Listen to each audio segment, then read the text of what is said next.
அன்புமணி ராமதாஸ் பாட்டாளி மக்கள் கட்சியினுடைய அன்புமணி ராமதாஸ் அவர்கள் அவங்க வந்து பார்த்தீங்கன்னு சொன்னால் இன்றைக்கி ஆளுங்கட்சியில் இருக்கக்கூடிய 133 எம்எல்ஏக்களில் யார் தேர்ந்தெடுக்கிறாங்க? மக்கள் போய் அந்த பட்டனை அமுக்கி வாக்கு செலுத்தி அவங்க தானே உட்கார வைக்கிறாங்க ஒரு எம்எல்ஏவா.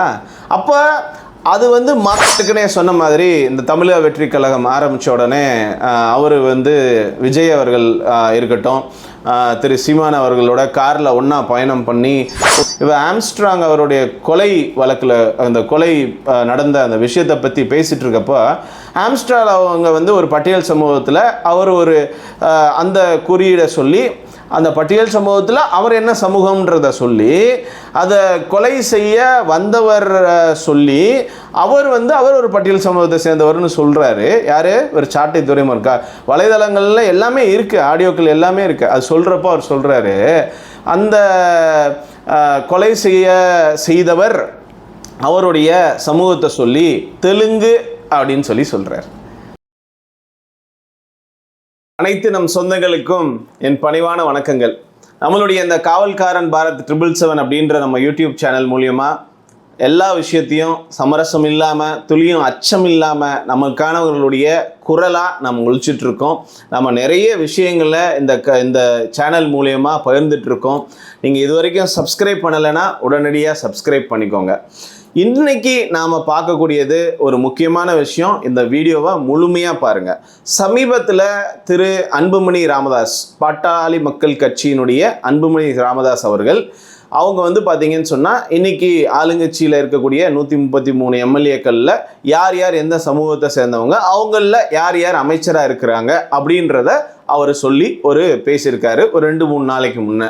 அதில் வந்து பார்க்குறப்போ அவர் சொல்கிறாரு, நாயுடு சமுதாயத்தில் 15 எம்எல்ஏக்கள் இருக்கிறாங்க, அவங்களில் இத்தனை அமைச்சர்கள் இருக்காங்க, 3 எம்எல்ஏக்கள் ரெட்டியார் சமூகத்தில் இருக்கிறாங்க அப்படின்ற மாதிரி அவர் ஒரு விஷயத்த சொல்கிறார். அதன் தொடர்ச்சியாக நிறைய பேர் பார்த்தீங்களா இந்த சமுதாயத்தில் எவ்வளோ பேர் எம்எல்ஏவாக இருக்கிறாங்க அப்படின்னு சொல்லி ஒரு சில தம்பிகள் இந்த விஷயத்தை எடுத்து அதை ஒரு பெரிய விஷயமா பேசிட்டு நம்ம சேனலில் கமெண்ட் பண்ணிவிட்டு எனக்கு வாட்ஸ்அப் பண்ணிவிட்டு நிறைய விஷயங்கள் ஃபோன் பண்ணி பேசிட்டு இருக்கிறாங்க. எல்லாத்தையுமே ரெக்கார்ட் பண்ணி வச்சுருக்கேன். நான் என்ன சொல்கிறேன் அப்படின்னா, நான் என்ன அவங்கள்ட்ட அந்த தம்பிமார்கள்ட்ட கேட்கணும் அப்படின்னு நினைக்கிறேன் அப்படின்னா, அதாவதுங்க நாம் ஒரு பரீட்சைக்கு போகிறோம், கேள்வித்தாள் கொடுக்குறாங்க, விடைத்தாளும் கொடுக்குறாங்க, விடையெல்லாம் எழுதுகிறோம். அதை ஒரு நாள் பார்த்திங்கன்னா ஒரு கரெக்ஷன் பண்ணுறாங்க ஒரு டீச்சரு. அதில் 95 மார்க் எடுத்துட்டீங்க, நீங்கள் சிஎம், நீங்கள் 90 மார்க் எடுத்துட்டீங்க, நீங்கள் அமைச்சர், நீங்கள் 85 மார்க் எடுத்துட்டீங்க, நீங்கள் எம்எல்ஏ. இப்படி பார்த்து எம்எல்ஏ, எம்பி இல்லை அமைச்சர் இது எல்லாமே ஒரு பரீட்சை எழுதி அதை கரெக்ஷன் பண்ணி அப்படியே பதவி கொடுத்துட்றதா? இப்படி தான் நடந்துட்டுருக்கா? இல்லை. யார் தேர்ந்தெடுக்கிறாங்க? மக்கள் போய் அந்த பட்டனை அமுக்கி வாக்கு செலுத்தி அவங்க தானே உட்கார வைக்கிறாங்க ஒரு எம்எல்ஏவா. அப்போ அது மக்களால் தேர்ந்தெடுக்கப்பட்டது. ஜுடிஷியரியை விட, பியூரோக்ராட்ஸை விட, பொலிட்டீஷியன்ஸ்க்கு மக்களால் தேர்ந்தெடுக்கப்பட்ட மக்கள் பிரதிநிதிக்கு இந்திய அரசியலமைப்பு சட்டம் பிரகாரம் அதிகாரம் அதிகமாக இருக்குது. இதுதான் நம்மளுடைய இந்திய அரசியலமைப்பு சட்டம். ஸோ மக்களால் தேர்ந்தெடுக்கப்பட்ட ஒருத்தரை நாம் மக்களையே நம்ம அவங்க தேர்ந்தெடுக்கிறப்ப அவங்களுக்கு தெரியாதா இவங்க யார் என்ன அப்படின்னு? அவங்க தான் தேர்ந்தெடுக்கிறாங்கல்ல. அப்படி இருக்கிறப்ப அது எவ்வளோ பவர்ஃபுல்லான விஷயம். அதை போய் நம்ம விமர்சனம் பண்ணுறதுல எந்த விதமான அர்த்தமும் இல்லை. ஆகினால தான் நான் சொல்கிறேன், நான் சீமான் அவர்களுடைய கட்சியை சேர்ந்த அந்த தம்பிகள்கிட்ட நான் சொல்கிறேன், தொடர்ச்சியாக நான் நிறைய விஷயங்கள் இதில் நான் பதிவிடுறேன், சொல்ல போகிறேன். அதை நீங்கள் கவனித்து பாருங்கள். அனைத்து நம் நாயக்கர் உறவுகளும் சரி, மற்றவங்களும் சரி, இதில் என்ன நியாயம் இருக்குது, தப்பு இருக்குது, சரி இருக்குது அப்படின்றத யாருனாலும் நம்மளுடைய கமெண்ட் பாக்ஸில் பேசலாம், பகிர்ந்துக்கலாம், வரவேற்கிறோம். கருத்தியல் ரீதியாக நாங்களும் என்ன பேசணும் அப்படின்றத உணர்ந்து தான் பேசிகிட்ருக்கோம்.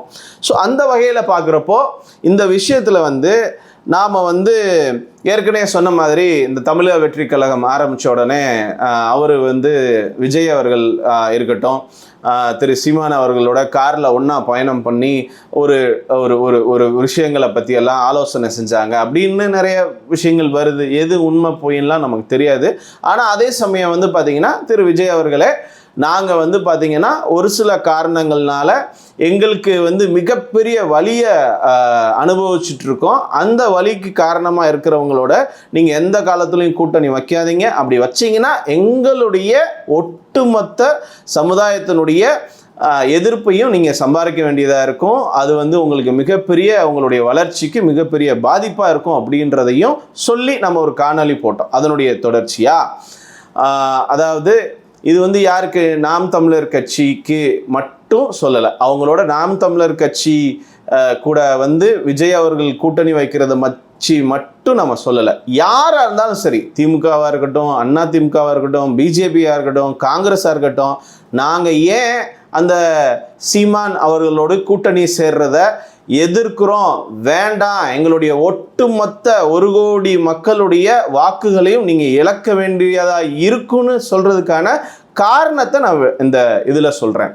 இவர் பிஎம்கே பாட்டாளி மக்கள் கட்சியினுடைய அன்புமணி ராமதாஸ் அவர்கள் பேசினதின் தொடர்ச்சியாக இந்த மாதிரி விஷயங்கள் எழும்ப ஆரம்பிக்குது. அதுக்குண்டான ஒரு சரியான பதிலை நான் சொல்லணும் அப்படின்றது தான் இந்த காணொளியினுடைய நோக்கம். ஸோ இதில் வந்து பார்த்தீங்க அப்படின்னு சொன்னால் இந்த சீமான் அவர்களுடைய பேச்சில் இருந்து நான் தொடர்ச்சியாக அவர் நிறைய காணொளிகள் இருக்குங்க. அவர் வந்து சொல்கிறாரு இந்த மாதிரி, யார் தமிழர், யார் தமிழ் குடி, யார் வந்து பார்த்திங்கன்னா தமிழ் இல்லை, எங்களுக்கு தெரியல. இது வந்து திடீர்னு ஒரு 400 வருஷமாக எங்கள் தாத்தா வந்து, இப்போ எங்கள் அப்பாவுக்கு 75 வயசுனா, எங்கள் தாத்தா காலத்தில் இருந்து அவர் பழனி பாத யாத்திரை போகிறாங்க, என் அப்பா போகிறாரு, நான் போனேன். இப்போ இந்த மாதிரி வந்து பார்த்தீங்கன்னு சொன்னால் ஒரு ஒரு ஒரு ஒரு முழுமையாக எல்லாத்தையும் மறந்து நம்ம ஒரு தமிழர்களாக வாழ்ந்துட்டுருக்க நம்மளை வந்து திடீர்னு உன் குடியை மறைக்காத, உன் இனத்தை மறைக்காத அப்படின்னு சொல்லி ஒரு சில கருத்துக்கள் சொல்கிறப்போ ரொம்ப அதிர்ச்சியாகவும், அப்படின்னா என்ன அப்படின்னு புரிஞ்சுக்கிறதுக்கே எங்களுக்கு நிறைய டைம் எடுத்துக்கிச்சு. ஸோ இந்த கருத்தை வந்து அவங்க முன்னெடுத்து சொல்லிட்டு இருக்க காரணத்திற்காகவும் நாம் ஏன் வந்து அவங்க கூட கூட்டணி வைக்கக்கூடாது, வச்சிங்கன்னா உங்களுக்கு இந்த மாதிரியான எங்களுடைய மிகப்பெரிய எதிர்ப்பு உங்களை வந்து சேரும் அப்படின்றதுக்கான காரணங்களை நான் வந்து சொல்லிட்டு இருக்கேங்க. அதே மாதிரி எங்கு பிறப்பினும் தமிழன் தமிழனே, இங்கு பிறப்பினும் அயலான் அயலானே.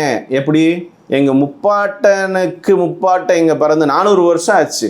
அதுக்கப்புறம் எல்லாத்தையும் மறந்து எந்த திசையில் எங்கே இருக்கிறோம் அப்படின்றது புரியாமல் அடுத்தடுத்த ஜென்ரேஷன் வந்து ஒவ்வொரு காணொலியிலும் இதை நான் சொல்லிகிட்ருக்கேன். எங்கள் தாத்தா அப்பா நான் என் பிள்ளை வரைக்கும் இங்கே தான் பிறந்து இங்கே தான் வாழ்ந்துட்டுருக்கோம். ஆனால் திடீர்னு வந்து இல்லைங்க நீங்கள் இந்த மாநிலத்தை சேர்ந்தவங்க இல்லைங்க அப்படின்னு ஒரு விஷயத்தை எடுத்து சொல்கிறப்போ அது நமக்கு புரிதலாக இருக்குது. அதோடு சேர்த்து நீங்கள் வாழலாம், ஆளக்கூடாது அப்படின்னு ஒரு கருத்தை அதோட சேர்த்து சொல்லிட்டு இருக்காங்க. ஸோ இதில் வந்து இந்த குடியை மறக்காத, உன்னுடைய இனம், அதாவது அந்த குடின்னு சொல்கிறோம் இல்லைங்களா, அதை மறைக்காத அப்படின்னு சொல்கிறத நம்ம நிறைய பேர் பேசுகிறாங்க. திரு சீமான் அவர்களே நிறைய மேடைகளில் அவர் பேசுகிறப்ப சொல்கிறாரு, நான் வந்து எந்த இதுவும் சொல்லலை, ஜாதிவாரி கணக்கெடுப்பு, அதாவது குடிவாரி கணக்கெடுப்பு எடுத்து உங்களுக்கான ரிசர்வேஷனை கொடுக்குறோம் அப்படின்றத சொன்னாலும் கூட அவருடைய இதில் என்ன சொல்கிறாரு, நீங்கள் வாழலாம் தம்பிகளா, நீங்கள் ஆளணும்னு நினைக்கக்கூடாது அப்படின்னு அவர் அதுக்கு ஒரு கருத்துக்கள்லாம் அவர் சொல்கிறாரு. சமீபத்தில் இவர் சாட்டை துரைமுருகன் பேசுகிறப்ப கூட இவர் ஆம்ஸ்ட்ராங் அவருடைய கொலை வழக்கில் அந்த கொலை நடந்த அந்த விஷயத்தை பற்றி பேசிகிட்டு இருக்கப்போ ஆம்ஸ்ட்ராங் அவங்க வந்து ஒரு பட்டியல் சமூகத்தில் அவர் ஒரு அந்த குறியீடை சொல்லி அந்த பட்டியல் சமூகத்தில் அவர் என்ன சமூகம்ன்றத சொல்லி அதை கொலை செய்ய வந்தவர் சொல்லி அவர் ஒரு பட்டியல் சமூகத்தை சேர்ந்தவர்னு சொல்கிறாரு. யார்? ஒரு சாட்டை துரைமுருகன். வலைதளங்களில் எல்லாமே இருக்குது, ஆடியோக்கள் எல்லாமே இருக்குது. அது சொல்கிறப்போ அவர் சொல்கிறாரு, அந்த கொலை செய்தவர் அவருடைய சமூகத்தை சொல்லி தெலுங்கு அப்படின்னு சொல்கிறார். உங்களுக்கு எங்கே இருந்து தாங்க இதெல்லாம் கிடைக்குது? எப்படிங்க இதெல்லாம் கண்டுபிடிக்கிறீங்க? ஏங்க எல்லாத்துலேயும் வந்து ஒரு வன்மம் எதுக்கு? எல்லாத்துலேயும் ஏன் வந்து ஒரு ஒரு ஒரு உங்களுக்கு எதிரி இருந்தால் தான் நம்ம வளர முடியும் அப்படின்னு நினைக்கிறதா? இல்லை ஏன் வந்து எல்லா இடத்துலையுமே ஒவ்வொரு இடமா நானும் பார்க்குறேன். இப்போ ஈரோடு எலெக்ஷனில் அருந்ததியர் பிரச்சனையாக இருக்கட்டும், இன்றைக்கி விக்கிரவாண்டி முடிஞ்ச எலெக்ஷனாக இருக்கட்டும், எல்லா இடங்கள்லையும் ஒரு குறிப்பிட்ட ஒரு விஷயத்தை பற்றி நீங்கள் பேசுகிறப்போ யாருக்கும் புரியுதோ புரியலையோ நேரடியாக பாதிக்கப்படக்கூடிய எங்களுக்கு நல்லா புரியுது. இந்த காரணமாக தான் நாங்கள் இதை செய்ய வேண்டாம், இதை செய்வோம் அப்படின்னு நம்ம சொல்லிட்டு இருக்கோம். நம்மளுடைய மக்களை பொறுத்த வரைக்குங்க, அவங்களுடைய வாழ்க்கை முறை வந்து ரொம்ப ரொம்ப அமைதியாகவும் கரெக்டாகவும் அவங்க வேலையை செஞ்சு போயிட்டுருக்கதா தான் நான் நினைக்கிறேன். இந்த மலையை ஃபுல்லும் உடைச்சி இயற்கை வளங்களை சேதப்படுத்துறது, மணல் அள்ளுறது, இந்த மாதிரி பணம் தின்னு கொளுத்து போன முதலைகள்கிட்ட போய் கேளுங்க. அதெல்லாம் நாங்கள் கிடையாது, அவங்கள போய் கேளுங்க. நீங்கள் வந்து எங்கள்கிட்ட வந்து ஏன் நீங்கள் தான் வந்து இயற்கையை சுரண்டுறீங்க, உங்களால் தான் தமிழ்நாடு பாதிச்சிருச்சு, தமிழுக்கு இழுக்கு இப்படின்லாம் சொல்லி பேசுகிறீங்க. எங்களை விட தமிழை நேசித்தது யார்? நான் ஒவ்வொரு காணொலியிலையும் சொல்கிறேன், இந்த தேசத்துக்காக தமிழ்நாட்டுக்காகவும் இனிமேலும் தமிழ் மொழிக்காகவும் முதல் குரல் கொடுத்து என்னாலும் வந்து அந்த மொழியை உயர்த்தி உலக அளவில் கொண்டு போகிறதுடைய வேலையை என்றைக்கும் செய்வோம், செஞ்சிட்ருக்கோம், இனிமேலும் செய்வோம்.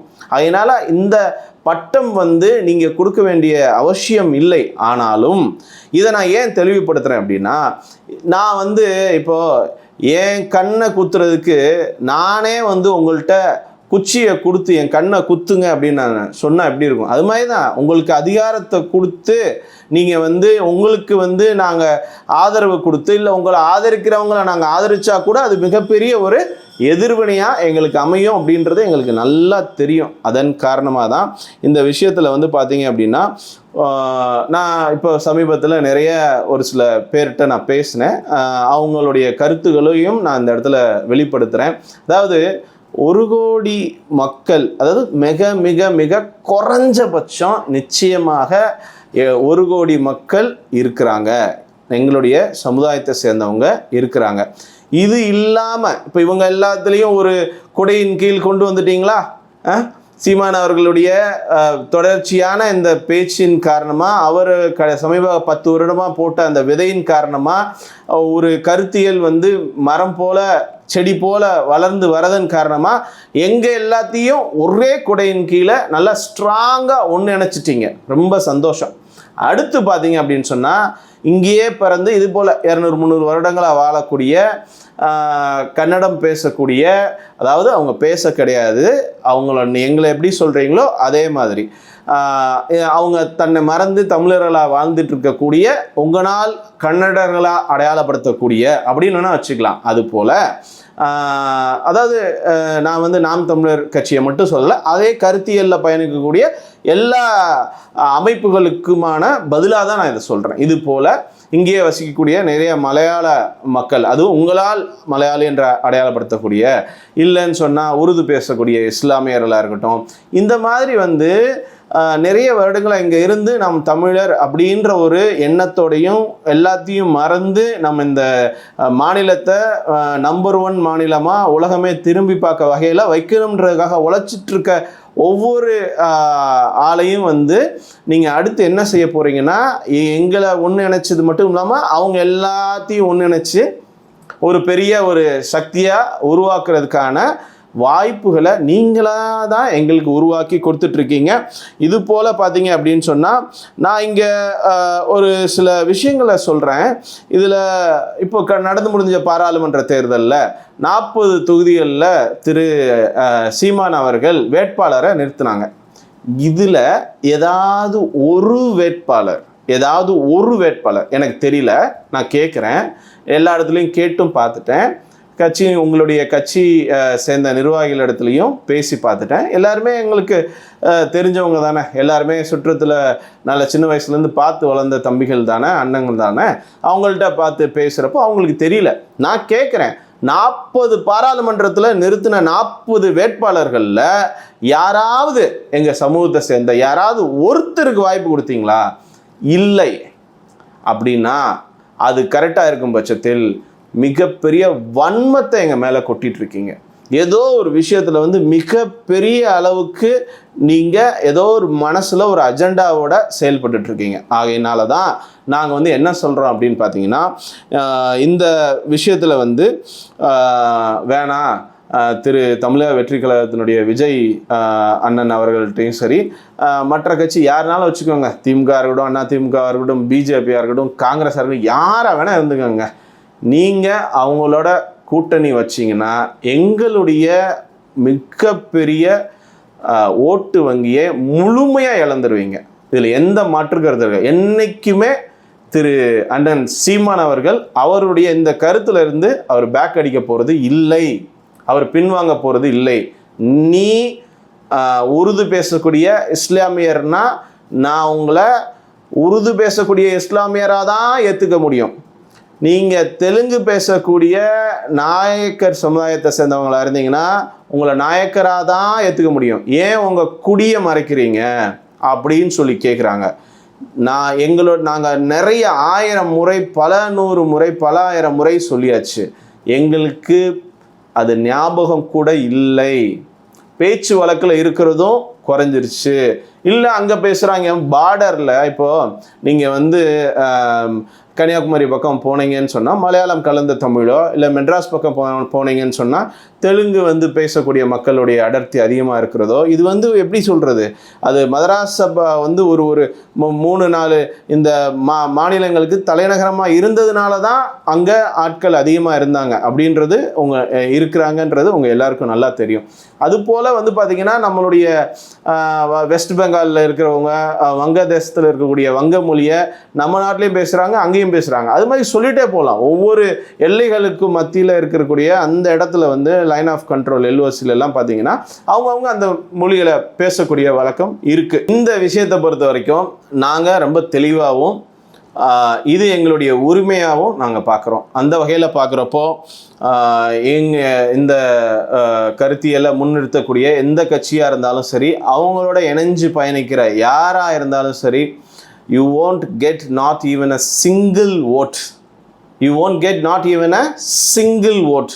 ஒரு ஓட்டு எங்களுடைய சைடில் இருந்து இந்த கருத்தியலை முன்வைக்கக்கூடிய, எங்களுக்கு ஒவ்வொரு இடத்துலையும் எங்களுக்கு மிகப்பெரிய வழியை கொடுக்கக்கூடிய கருத்துக்களை முன்வைக்கக்கூடிய அந்த கட்சி இல்லை XYZ எந்த கட்சியாக இருந்தாலும் சரி, அவங்களோட கூட்டணி வைக்கும் பட்சத்தில் உங்களை முற்றிலும் புறக்கணிப்போம். எங்களுடைய எந்த வேலையும் இருக்காது. வேலையை இறங்கி கொடி கட்டுற வேலையிலேருந்து பூத்து வேலை பார்க்குற வரைக்கும் எவ்வளோ சிறப்பாக நாங்கள் செயல்படுவோன்றது உங்களுக்கு தெரியும். ஆனால் அந்த விஷயங்கள் எதுவுமே என்றைக்குமே செய்ய மாட்டோம். ஏன்னா இதில் அரசியலில் நிறையா ட்ராமாலாம் நடக்கும். ஐயோ இல்லைப்பா இது வந்து கொள்கை ரீதியான கூட்டணி அல்ல, இது இன்றைய தேவை, இயற்கை வளங்களை அழிச்சிட்ருக்க அந்த கட்சிகளுக்கு எதிராக நாம் ஒன்றிணையணும். நாங்கள் இருக்க இடத்துல வந்து பார்த்தீங்கன்னு சொன்னால் இந்த மாதிரி வந்து ஒன்றும் நடக்காது. எந்த விதமான இந்த மொழி பிரிவினைவாதம் பேசி உங்களுக்கான உரிமைகளை கெடுக்கவே மாட்டோம். நல்லா எங்களுக்கு புரிஞ்சுக்கோங்க தம்பிகளா, வாங்க எங்கள் பக்கம், நாங்கள் அவங்க கூட கூட்டணி வைக்கிறோம். ஆனால் அதே சமயம் நாங்கள் இருக்க இடத்துல அது நடக்காது. ஏன் நடக்காது அப்படின்னா நாங்கள் அந்த கருத்தை ஏற்றிக்கல. ஆனால் நமக்கு பொது எதிரி யாருன்னு பாருங்கள், அவரை வீழ்த்தணும் அப்படின்னு சொன்னால் நீங்கள் நம்ம பக்கம் வந்து நில்லுங்க. இதுதான் நம்ம கண்ணை நம்மளே குத்திக்கிறது. அதுக்கு அதிகாரம் அப்படின்ற குச்சியை கொடுத்து அதை வச்சு நம்ம கண்ணை நம்ம குத்திக்கிறது வேண்டவே வேண்டாம். யாராக இருந்தாலும் சரி, இந்த உலகத்தில் எந்த கட்சியாக இருந்தாலும் சரி, நாமோ இந்த கருத்தியலை முன்வைக்கக்கூடிய சீமான் அவர்களுடைய கட்சியை முற்றிலுமாக இந்த மாதிரி விஷயங்கள்ல இருந்து நாம் அவங்க கூட சேர்ந்து ஒரு கூட்டணி வைக்கக்கூடிய கட்சியையும் புறக்கணிப்போம். என்றைக்குமே புறக்கணிப்போம். எந்த இடத்துலையுமே வந்து ஒரு சின்ன ஒரு வாக்கு கூட அவங்களுக்கு செலுத்தக்கூடாதுன்ற நிலைப்பாட்டில் நம்ம உறுதியாக இருக்கணும். அதில் வந்து பார்த்திங்கன்னா உறுதியாக இருக்கிறோம்.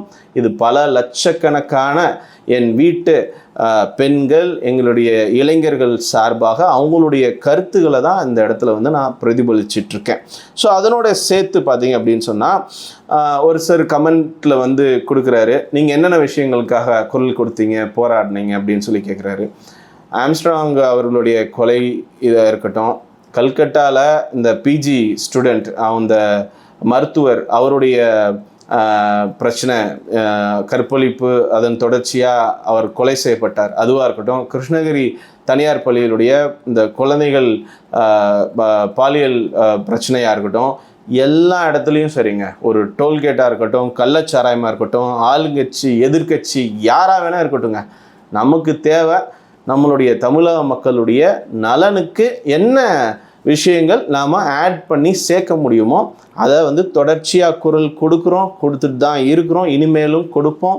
இதில் எந்த மாற்று கருத்தும் இல்லை. இதில் வந்து நீங்கள் தொடர்ந்து எங்களை ஃபாலோ பண்ணிங்கன்னா நம்ம என்ன செஞ்சிட்ருக்கோம் அப்படின்றது தெரியும். அதனால் இந்த விஷயத்தை பொறுத்த வரைக்கும் இது என்னுடைய பதில். அதே மாதிரி இடஒதுக்கீட்டை பொறுத்த வரைக்கும் எல்லாருக்குமான குரலாகவும் ஒழிச்சிருக்கோம். ரோஸ்டர் மெத்தட் பிரகாரம் நீங்கள் செயல்பட வேண்டாம். ஒரு கடந்த 50 வருஷத்தில் இடஒதுக்கீடு இந்த 69% இடஒதுக்கீடு நிர்ணயம் செஞ்சதுக்கப்புறம் இப்போ வரைக்கும் பார்த்தீங்கன்னு சொன்னால் பிசியில், அதே மாதிரி எம்பிசியில், டிஎன்சியில் இருக்கக்கூடிய என்னுடைய சமுதாய மக்களுக்கான இடத்துல வந்து பார்த்திங்கன்னா முழுமையாக அவங்கள வச்சு அந்த இடத்த நிரப்பியிருக்கீங்களா அப்படின்னு சொல்லி நமக்காக கேட்குறது மட்டும் இல்லை, எல்லாருக்குமான ஒரு வெள்ளை அறிக்கை கொடுங்க. ஓப்பனாக ஒரு வெள்ளை அறிக்கை கொடுங்க. என்ன நடந்திருக்கு, யார் அப்ளிகேஷன் போட்டு ஃபில் ஆகலைன்னா அது அப்படியே ஜென்ரல் கேட்டகரிக்கு போயிருதா, அந்த மாதிரி நான் கேட்குறேன் நான். அதனால் வந்து தொடர்ச்சியாக இந்த ரிசர்வேஷனாக இருக்கட்டும், எல்லா விஷயங்களுக்கும் முதல் குரலாக என்றைக்குமே நம்ம ஒழிச்சிட்டு தான் இருக்கிறோம். அதனால் வந்து என்ன விஷயத்துக்கு போராடுறீங்க, என்ன விஷயத்துக்கு குரல் கொடுக்குறீங்க அப்படின்னு நீங்கள் எங்களை தொடர்ந்து ஃபாலோ பண்ணுறவங்களுக்கு தெரியும். நீங்கள் தொடர்ந்து ஃபாலோ பண்ணுங்கள். இனிமேலாவது அது தெரியும். ஜாதிவாரி கணக்கெடுப்பு எல்லா விஷயத்துலையுமே நான் சொல்கிறேன். அதனால் எங்களுக்கு இருக்கக்கூடிய இந்த அச்சம் அப்படின்றது கிடையாதுங்க. இது ஒரு விதமான ஒரு உளவியல் தாக்குதல்னு சொல்லலாம். நீ வந்து இந்த நாட்டில் வந்து உனக்கு ஒரு உரிமை கிடையாது. ஆனால் அரசியலமைப்பு சட்டம் என்ன சொல்லுது, இது இந்தியா, எல்லாருக்கும் ஒரே 100 ரூபா தான், அதே போல் எல்லாருக்கும் ஒரே சட்டம் தான் அப்படின்னு சொல்லுது. ஆனால் ஒருத்தர் வந்து சொல்கிறாரு நீங்கள் இங்கே வாழலாம், ஆனால் ஆளணும்னு நினைக்கக்கூடாதுங்க. இது எங்கே வரைக்கும் வருது, வார்டு கவுன்சிலருக்கு போய் கேட்குறப்போ அங்கே சொல்கிறாங்க, கவுன்சிலருக்கா, அந்த கவுன்சிலருக்கு நீங்கள் கொஞ்சம் நிற்காமல் இருந்தால் நல்லாயிருக்கும், ஓட்டு போடுங்க, வாழுங்க, ஆனால் இந்த வார்டை ஆளணும்னு நினைக்காதீங்க. எங்கே வரைக்கும் எப்படி பாஞ்சு எப்படி அதனுடைய விஷயம் வந்து விதை வந்து எப்படி வளருது அப்படின்றத பாருங்கள். அதனால் எங்களுடைய நியாயமான இந்த கோரிக்கையை ஏற்றுக்கொள்ளும் அனைவரும் வந்து ஆதரவு கொடுங்க. அதோடு சேர்த்து நம்மளுடைய சொந்தங்கள் நிறைய இந்த வீடியோவை ஷேர் பண்ணி இந்த கருத்தை வந்து சரியாக தப்பான்றதை விட இதை வந்து நம்ம ஃபஸ்ட்டு இந்த விஷயத்தை தெளிவுபடுத்திக்கணும், நம்ம மக்களுக்கு நல்லா புரிய வைக்கணுன்றது முக்கியம். நிறைய அடுத்தடுத்த காணொலியில் நம்ம தொடர்ந்து சந்திக்கலாம். நிறைய இது போல் விஷயங்களை நம்ம தொடர்ந்து பேசலாம். அடுத்தடுத்த காணொலியில் சந்திக்கலாம். நன்றி.